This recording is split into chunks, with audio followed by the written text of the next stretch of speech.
Okay, just to give you all an update, I just finished the headpiece here. So this is the first headpiece, and this is after.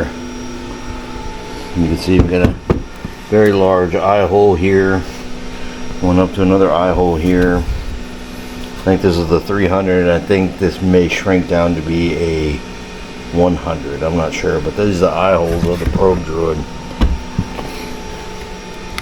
That's the inside of it. Works really good. That's where that sets into this. As you can see this here, it's perfectly right into there. So that's what we're looking at. Ooh, wow. That's what we're looking at right there. So anyway, so everything's looking good with the head pieces. Just to give you all an update real quick on my CR-M4, the X-axis motor went out. So I had to get a new one, and it took me about a month. I had to order from China. You don't know how that goes. All right, no more parts. Well, no more motors are easily acceptable for this thing anymore. You have to basically order from China, and you just get lucky whenever you get them. This one that I got was wrong. So the bore size was right at 8 millimeters, but the command per the 6-pin 4-entry was wrong. So the commands that was given this motor from here, the motor was not taking them correctly because it's not wired, just like the one that was there earlier. So what I had to do was try another one, which was this one, and it was correct. So what I did is I switched out the guts.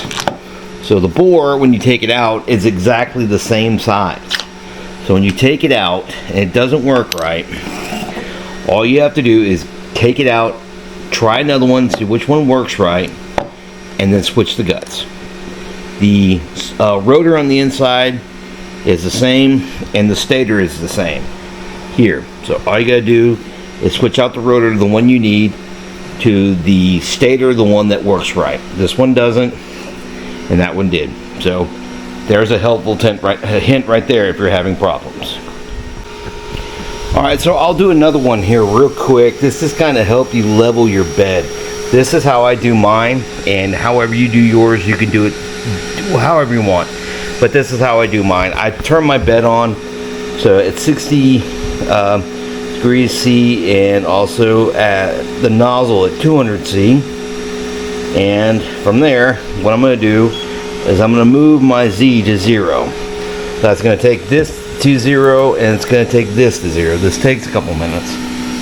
But what you want to do is you want to make sure whenever you're doing this, you have it at full heat, because everything will expand at heat.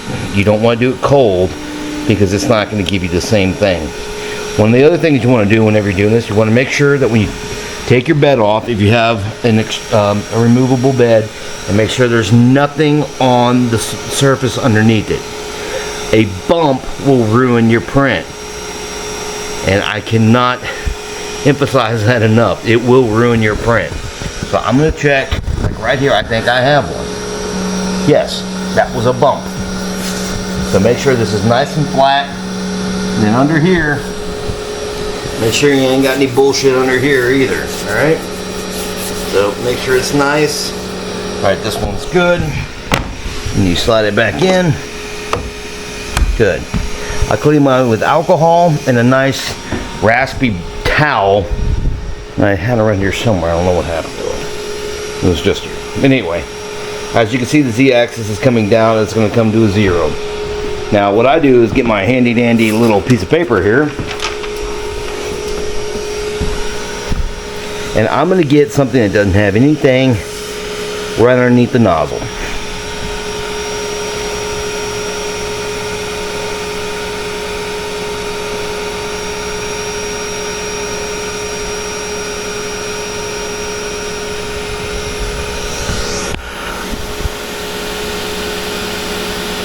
And you can see the CR Touch light up. It's reached the bottom, and it's going to adjust to where everything 0 is. Okay, so you go to here, and you'll see that my Z axis is at 13.2 up. So I will put in and zero this out to 0. So what this thinks is 0. Okay, the print head did not move, so therefore it did not make contact. So with that being said, this should move, and it does freely. So from here you will change your Z offset, and you will move in 3 increments until that thing does not move. That's 3. 3 more, so we're at 6, 9, and it's getting tight.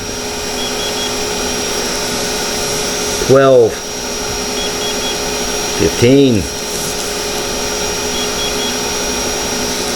and right there it's not moving. I'm going to go up 1, and it's still too tight. Go up 2, still too tight. Go up 1 more.